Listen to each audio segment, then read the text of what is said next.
돌아오는 이제 주일날은 설 연휴가 됐는데 1부, 2부까지, 그러니까 새벽 예배에서부터 1부, 2부 오전까지는 다 예배를 정상적으로 합니다. 그리고 오후에는 청년부 예배도 휴무하고 저녁 예배도 휴무하고, 또 월요일서부터 수요일날 새벽 예배, 낮 예배까지 다 휴무하고, 그 다음에 수요일날 밤 예배는 합니다. 그러니까 다음 저녁 예배, 수요일날 저녁 예배 오시는 분들은 그대로 이제 오시면 되겠습니다. 그리고 교회 문은 항상 열려 있으니까 개인적으로 오셔서 기도하고 싶으신 분들은 또 기도하러 오시면 되겠습니다. 자, 우리는 이제 이렇게 살다 보면 흔히 말하는 것 중에 사람에게 일생 동안에 한 3번 정도 큰 기회가 온다, 이런 이야기를 여러분 들어보셨나요? 그래서 많은 사람들이 자신의 일생 중에도 그런 기회가 올 것으로 믿고 이를 놓치지 않으려고 애를 쓰는 걸 볼 수가 있습니다. 물론 하나님께서 특별한 은혜를 주시면 더 많은 기회들을 주시겠죠. 저도 개인적으로 하나님께서 참 많은 은혜를 주시고 기회를 주신다, 그렇게 고백을 합니다. 여러 가지가 많이 있지만 가장 이제 이슈가 되는 기회는 하단동에서 교회를 개척하고 하다가 명지 이쪽으로 이제 올 때, 그때 참 하나님께서 참 좋은 기회를 주셨고 그 기회를 놓치지 않았다, 이제 그렇게 이야기를 하는데, 사실 쉬운 건 아니었었습니다. 그래서 이제 종교 부지가 있다는 것을 알고 기도하다가 처음에는 저 명지 초등학교 중학교 옆에 있는 지금 동행교회가 자리 잡고 있는 그 부지에 입찰을 했다가 이제 떨어졌고, 그래서 이제 아닌가 보다, 하나님 뜻이 아닌가, 이런 이제 마음을 좀 이렇게 추스리고 있을 때 다 아시겠지만 진목교회라고 하는 고신측 교회가 저희한테 아무런 조건 없이 신천지하고 이렇게 막 싸우면서 가장 고생하는 교회가 입찰에 들어갔다가 떨어졌다고 하니 그 명성교회에 1순위로 양보해 주겠다, 피 하나 안 받고 해주겠다, 이런 연락을 받고 얼마나 제가 좋았겠습니까? 그 전에 신학 공부하고 하면서 이제 수도권에 이렇게 막 아파트 초원이 들어서고 그곳에 목회하시는 목사님들을 뵈면서 참 좋겠네, 이렇게 부러워할 때가 있었는데, 어쩌면 신도시, 아파트가 들어서는 이 신도시에 나한테 하나님이 좋은 기회를 주셨구나, 되게 기뻐하고 좋아하다가 정신을 차려봤더니 돈이 문제라, 이게. 우리가 하단동에 있는 땅하고 건물들을 다 정리하고, 그리고 한 20억 정도 예산을 잡고 명지로 이전을 해보자. 땅을 한 3억 이렇게 매입을 하고 한 7억 이렇게 들여서 한 20억 예산을 잡고 건물을 짓고 이전을 하면 되겠다라고 이제 그렇게 기도하면서 준비해 왔는데, 여기가 땅값만 25억이었거든요. 건물 지면 50억이에요. 그러니 20억 예산을 잡았다가 50억이 넘는 예산으로 불어나는데, 교회가 요즘 어느 정도 사이즈가 있으면, 재정이 있으면 무슨 걱정을 하겠습니까? 근데 출석교인들 기껏해야 한 50명, 60명이 채 안 되는 인원이 막말로 한 50억이 넘는 이 도전을 한다는 것은, 이거는 정말 어떤 계산이 안 나오는 부분이었죠. 그래서 나름대로 하나님께 기도하다가 어떤 결정해서 왔는데, 잘 왔죠? 너무 잘 왔어요. 하나님이 저한테 주신 기회가 잘 은혜 속에 이렇게 참 열매를 맺고 있어서 저도 참 감사하고 기쁘고 그렇습니다. 어쩌면 오늘 본문에 보시면 예레미야 선지자에게도 좋은 기회가 왔다라고 볼 수 있습니다. 오늘 사실 이 본문은, 이 설교는 지난 주일날 39장에 드렸던 말씀하고 아니 똑같은 말씀일 수도 있어요. 그러나 너무나 중요한 말씀이고, 오늘 본문에 보시면 이 예레미야 선지자는 물론 나라는 멸망합니다. 예루살렘이 바벨론에 의해서 짓밟히고 이제 폐허가 되는, 웬만한 사람들은 다 끌려가고 아니면 죽임을 당하고, 왕족, 고관들, 좀 괜찮게 좀 영향력을 끼칠 만한 사람들은 죽임을 당하든지 아니면 포로로 끌려가든지 이런 상황이었죠. 그런데 제가 주일날 말씀을 드렸죠. 하나님이 예레미야를 살리셨다고. 감옥에 있는 예레미야를 물론 바벨론 제국의 느부갓네살에 의해서 이제 보호를 받고, 또 쉽게 말하면 특별 대우를 받게 되는 것이죠. 근데 사실 그것도 하나님께서 예레미야를 살리셨고 예레미야를 보호하셨다. 이유가 뭐라고 그랬어요? 할 일이, 감당해야 될 사명이 있기 때문이다 라고 제가 주일날 강조를 했었습니다. 여러분, 그 내용을 다시 한번 여러분들에게 제가 짚어드릴게요. 너무 중요한 내용이기 때문에. 자, 39장 11절하고 12절을 쉬운 성경으로 주일날 읽었었는데 다시 한번 읽겠습니다. 자, 시작. 바빌로니아 왕 느부갓네살이 경호대장 느부사라단을 시켜 예레미야에 관해 명령했습니다. 예레미야를 데려다가 그를 잘 돌봐주어라. 그를 절대로 해치지 말고 무엇이든 그가 원하는 대로 해주어라. 아멘. 예레미야 선지자는 예루살렘의 멸망과 함께 자기도 이제는 식민지죠. 식민지의 어떤 입장에서, 그런데 바벨론에게 항복해야 된다, 그게 살 길이다, 이것을 전했다는 이유 때문에 원수 나라죠. 예루살렘, 이 남유다 나라를 멸망시킨 바벨론 제국의 황제였던 느부갓네살 왕에 의해서 이렇게 특별한 대우를 받으며 하나님께서 그를 살리시고 보호하시는 이런 장면들을 제가 소개해드렸는데, 이렇게 하나님이 살리시고 보호하시는 이유가 뭐라고요? 감당해야 될 사명이 있기 때문이다 라고 제가 주일날 말씀을 드렸었어요. 오늘 본문에 이어서도 시위대장이라고 하는 느부사라단이라고 하는 사람, 물론 이 사람도 바벨론 사람입니다.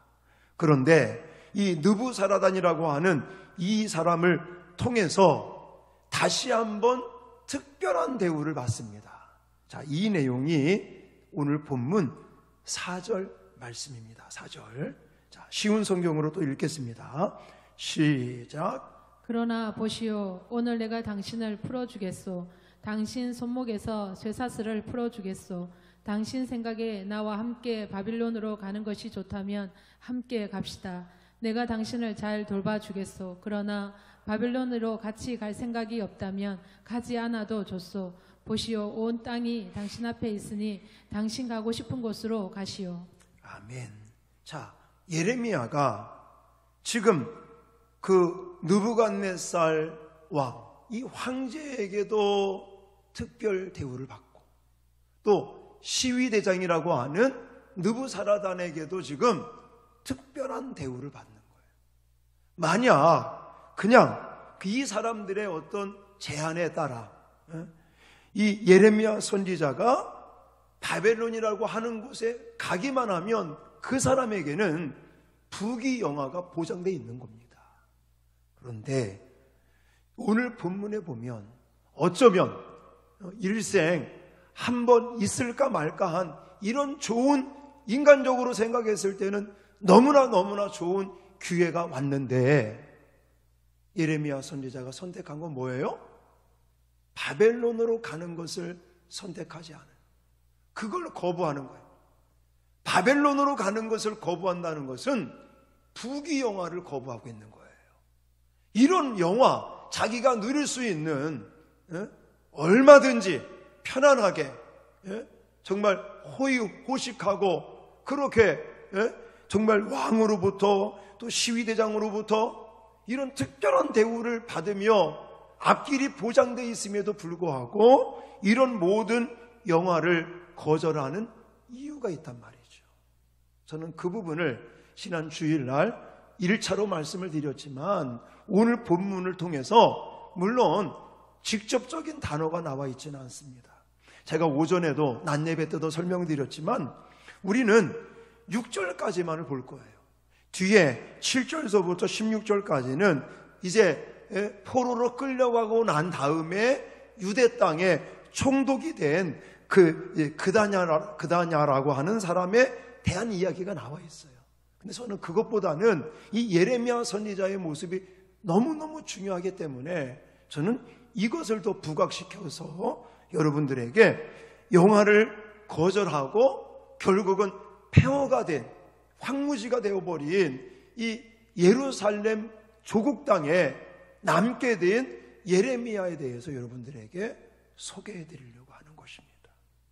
자, 그렇다면 부귀영화 다 거절하고 그저 지금 완전히 쑥대밭이 되어버렸어요.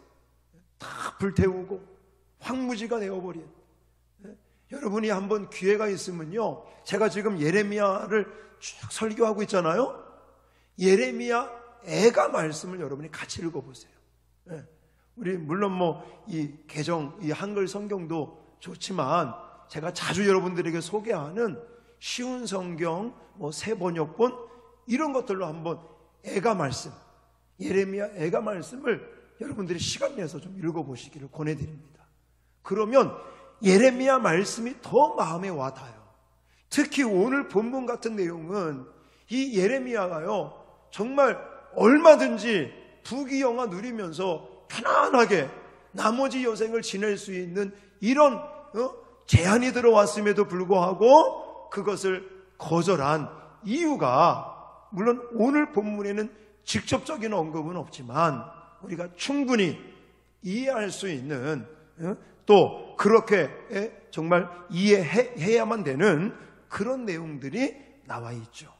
자, 그래서 보장된 부귀영화를 거절한 이유, 첫 번째는 지난 주일날 말씀드린 거에서 더 말씀드리는 게 뭐냐면 감당해야 될 사명이 뭐였기 때문에? 남아있기 때문이다. 지금 예레미야 선지자는 사실은요, 저는 개인적으로 두 가지 사명이 있다고 생각합니다. 그러니까 첫 번째 사명은 뭐였었어요? 지금까지는 하나님께서 심판하신다. 하나님이 징계를 내리신다. 바벨론에게 백기를 들어라. 항복하고 그냥 그것을 받아들이는 것이 하나님에게 합당한 것이고 그것이 살 길이다. 이것을 증거하는 것이 첫 번째 예레미야 선지자의 사명이었다면 한 가지 사명이 어떤 사명이 더 남아있다는 것이겠죠.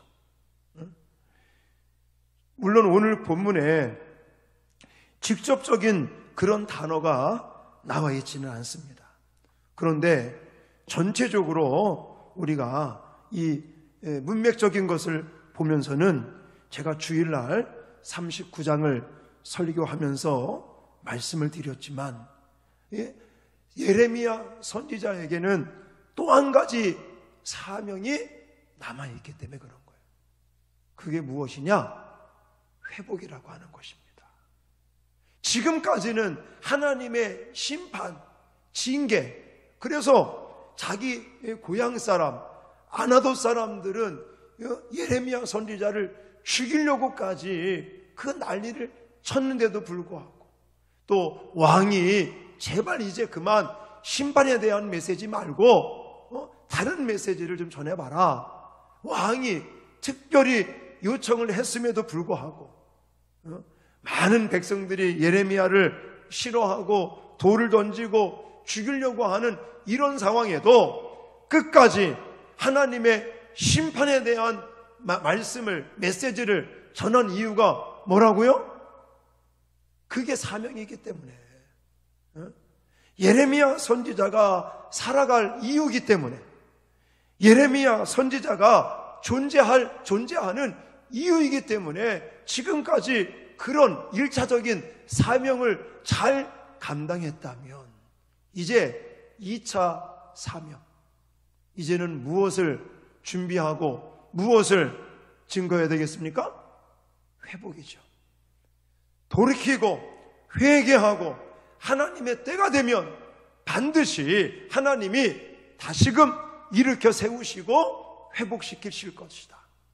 그거를 남아있는, 유대 땅에 남아있는 그 사람들로 하여금 준비시키는 그 사명을 가지고 있기 때문에 예레미야는 이 폐허가 된 땅에 남게 되었다는 것입니다. 아까도 말씀드렸지만 예레미야는요, 바벨론으로 가기만 하면 그냥 편안한 삶이 준비되어 있는 거예요.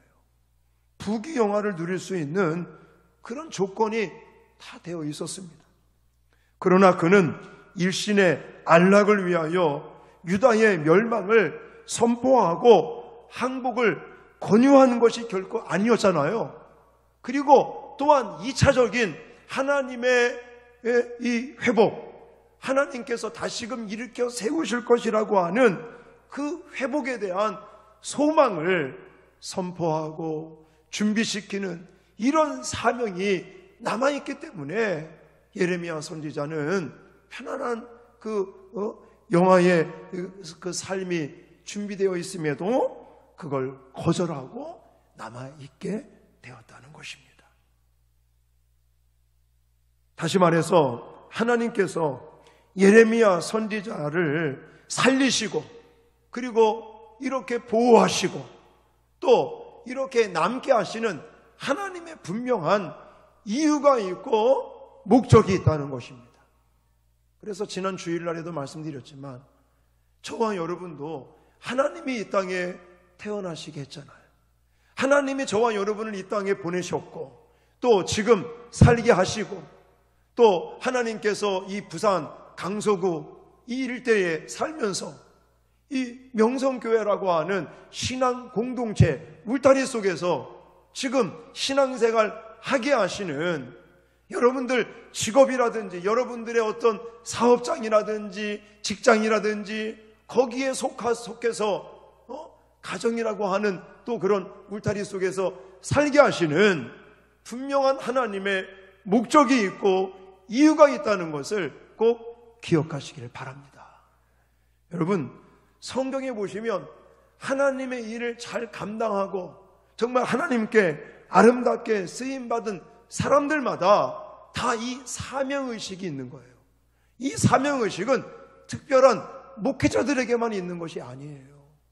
여러분 평신도들에게도 여러분을 하나님께서 창조하셔서 이 땅에 태어나게 하시고 살게 하시고 지금 존재하게 하시는 분명한 이유가 반드시 있다는 것을 기억하시기를 주님의 이름으로 축원합니다. 그래서 그 길을 가는 것이 믿음 생활인 것입니다. 여러분, 제가 주일날도 소개를 했지만 사도 바울을 좀 생각해 보시기 바랍니다. 사도 바울은 어떨 때가 있었냐면 차라리 내가 죽어서 그리스도와 함께 살아가는 것이, 그리스도 품에 안기는 것이 더 좋겠다.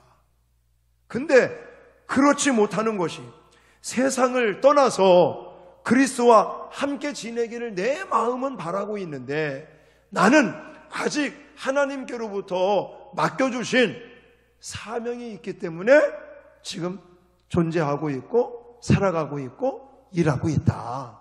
이런 이야기를, 이런 고백들을 했다고 그랬죠. 자, 제가 주일날 소개해드린 이 바울에 대한 성경 구절이 하나였는데 오늘은 하나를 더 소개하려고 그래요. 자, 먼저 지난 주일날 소개해드렸던 빌립보서 1장 말씀, 자, 새 번역본으로 같이 읽겠습니다.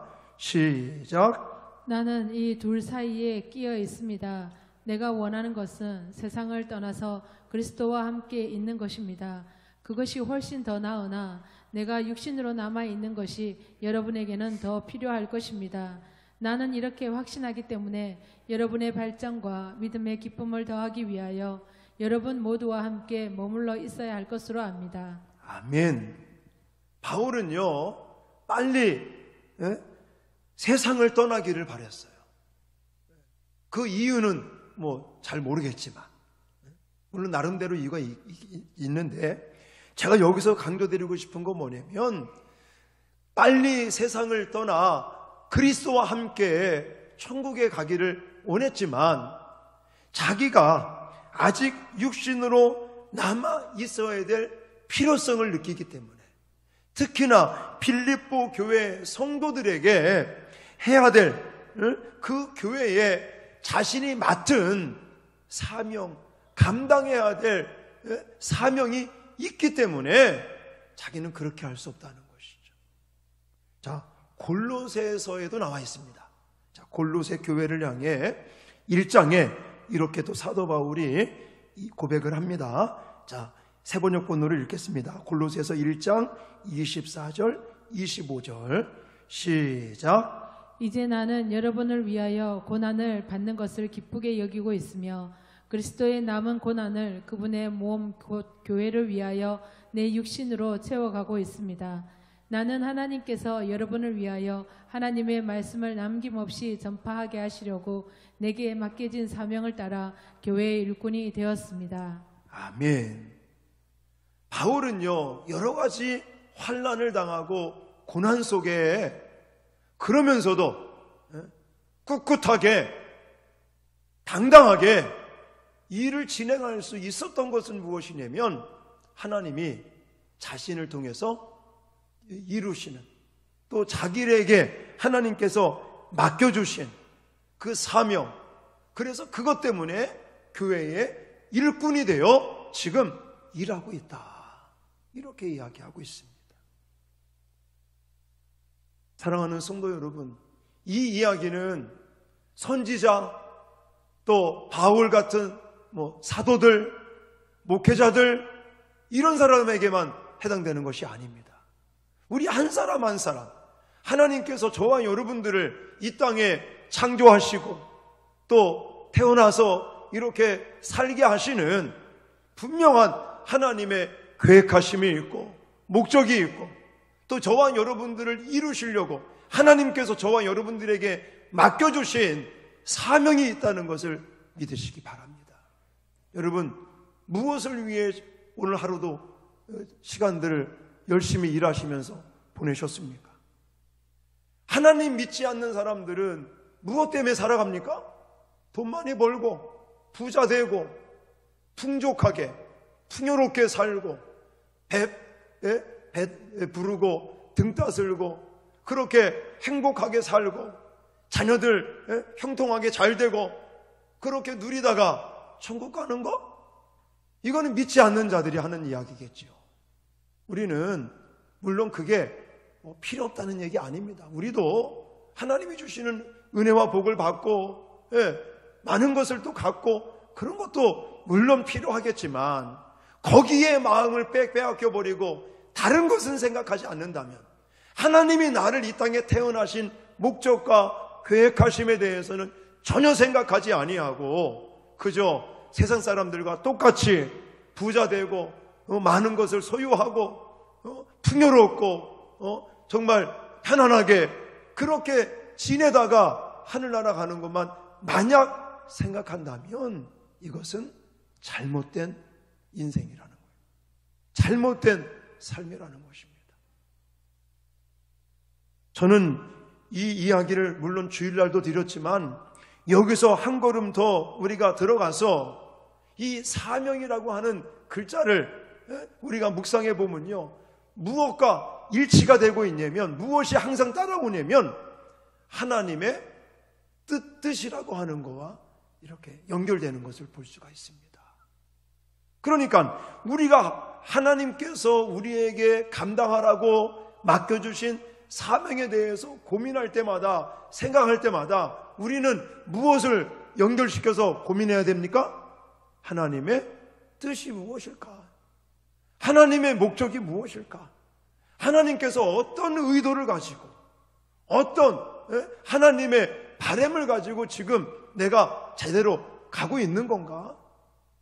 저는 오늘도 아침에 새벽 예배를 마치고, 그리고 모장지에 올라가서 요즘 뭐 여러 가지 지금 뭐 서류 준비할 것도 있고 그거 하고 또 예배 준비하고, 그러다가 집에 가서 아침밥을 먹으면서 제가 요즘 또 다시 좀 듣는 그런 목사님의 설교, 세미나 이런 것들이 있어요.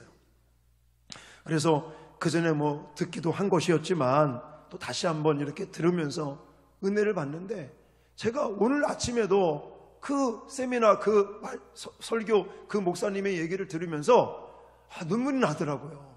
왜? 그 목사님이 오늘 아침에도 제가 참 은혜를 받은 게 뭐냐면, 정말 목회하는 사람들이 목회를 하면서 예를 들어 교회가 부흥된다, 새 신자가 와서 교회 사이즈가 커지고 또 건물도 멋지게 건축을 하고, 이렇다고 그래서 나 지금 목회를 잘하고 있다 이렇게 생각하지 말라는 거예요.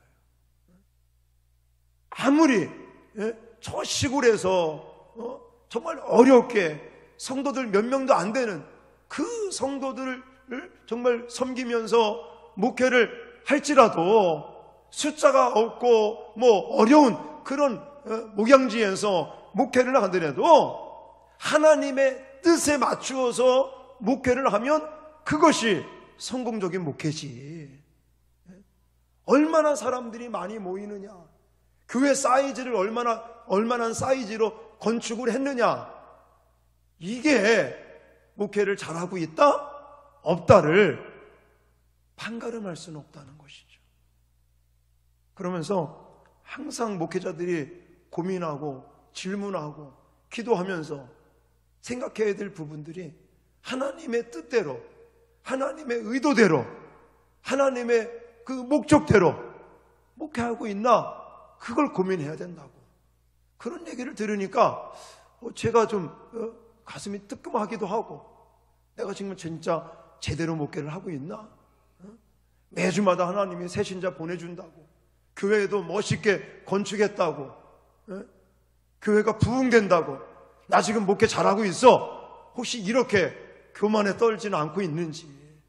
그리고 한편으로는 제가 계속 우리 교회가 하나님 한 번만 더 기회를 주시면, 저 에코델타에 3만 세대가 들어서는 신도시가 들어선다고 그러는데, 거기에 하나님 제 이명성교회를 좀 세울 수 있도록 해달라고 제가 계속 기도하고 있거든요.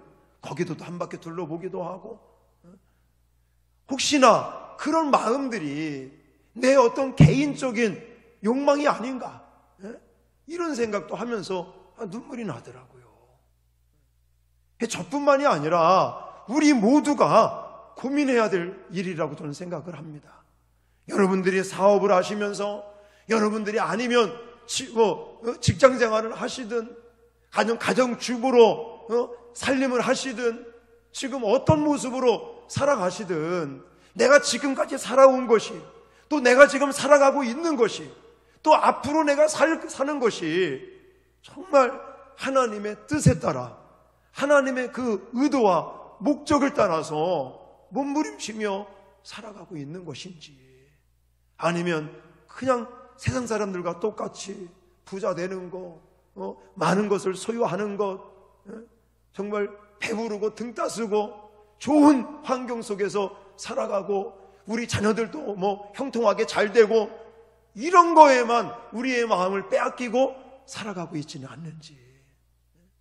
정말 이 사명이라고 말하는 부분, 이 부분들은 철저하게 하나님의 뜻, 하나님의 목적, 하나님의 의도, 하나님의 이유, 이거와 자꾸만 연관을 시켜서 내 자신에게 질문을 던져야 될 줄 믿습니다. 근데요, 한 가지 더 우리가 한 번 더 깊이 들어가서 묵상해야 될 부분들은 뭐냐면, 성경에는 하나님의 뜻에 대해서 이야기하실 때 많은 부분들이 무엇이 강조되고 있냐면 좁은 길, 좁은 문이 강조되고 있다는 것입니다. 여러분, 예수님께서 제자들을 부르시고 강조하시는 부분들이 뭐예요? 나를 따라오려거든 나를 부인하라. 내 자아가 죽어야 된다는 거죠. 내 옛사람이 죽어야 된다는 거죠. 그리고 많은 사람들은 넓은 길, 큰 문을 선호하지만 나를 따르는 자들은 좁은 길을 선택하고 좁은 문을 들어가고. 할렐루야. 대부분 성경은 그래요. 예수님께서 공생애를 사시고 이 땅을 사시면서 넓은 길을 선택하지 아니하셨어요. 그리고 제자들에게도 늘 강조하시는 것이 좁은 길을 강조하시고 좁은 문을 예수님은 살으라고, 들어가라고, 택하라고 그렇게 말씀을 하시지 않습니까? 근데 우리는 그 반대를 더 선호하잖아요. 더 넓은 길을 가고 싶고 더 넓은 문으로 들어가고 싶어하는, 그게 과연 내가 그렇게 생각하고 있는 부분들이 정말 하나님의 뜻에 맞는 부분인지, 저는 그런 부분들을 같이 고민하고 생각하며 살아가자라고 여러분들에게 말씀드리고 싶어요. 좀 협박 같은 얘기 같은데, 만약에 우리가 하나님의 뜻, 하나님의 목적과 의도대로 제대로 살지 않으면 하나님 어떻게 하실까요? 맴매를 들을 수도 있습니다. 좀 죄송해요. 본문에 나와 있는 것은 아니지만 제가 이 말씀을 준비하면서 신학교 시절이 생각이 나더라고요. 제가 고등학교를 졸업하자마자 이제는 군대 가기 전에 신학교를 입학을 했어요. 8, 9학번으로 신학교를 들어갔는데 그 당시에 신학생들이 굉장히 많았습니다. 제가 다녔던 학교에도 주간반에 A반, B반, A반에 한 120명, B반에 한 120명, 야간이 또 있어요. 야간에 A반, B반, A반에 한 80명, B반에 한 80명, 토탈 400명. 한 학년에 신학과의 학생들이 한 400명. 그러니까 그렇게 많다 보니까 저처럼 젊은 사람들도 있는가 하면 나이가 좀 한 50대, 40대 이런 분들도 계신 거예요. 근데 공부를 하면서, 같이 신학 공부를 하면서 연세 드신 분들이 저같이 젊은 사람들을 보고 부러워하셔. 아이고, 이제 서로 신학교 가면 전도사님 이러거든요. 아이고, 황 전도사는 좋겠다고. 일찍 이렇게 마음을 정하고 하나님 뜻에 맞추어서 와가지고 목회를 준비하고, 자기는 하나님이 계속 하나님께서 이렇게 주셨는데 안 하려고 이리 도망가고 저리 도망가고 조리 삐지고 저리 삐지다가 뒤지게 맞고 왔다고.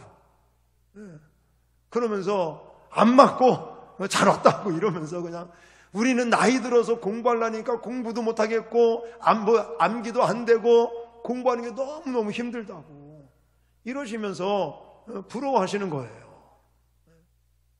제가 좀 협박을 드릴까요?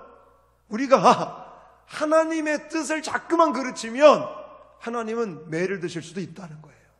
본문에 나와 있지는 않지만 참고 말씀드린 겁니다. 오늘 중요한 얘기는 그거예요. 제가 주일날도 말씀을 드렸지만 우리가 사는 이유, 우리가 존재하는 목적 무엇이냐라는 거예요. 여러분 지금 무엇 때문에 직장생활하고 계십니까? 지금 무엇 때문에 사업하고 계십니까?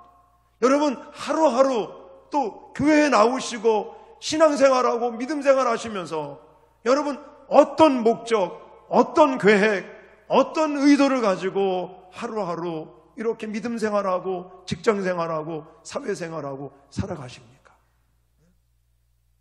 간절히 바라고 소망하는 것은 지금 예레미야처럼, 예레미야는 부귀영화가 보장되어 있는 그런 기회를 가졌음에도 불구하고 그것을 거절하는 이유가 무엇 때문이라고요?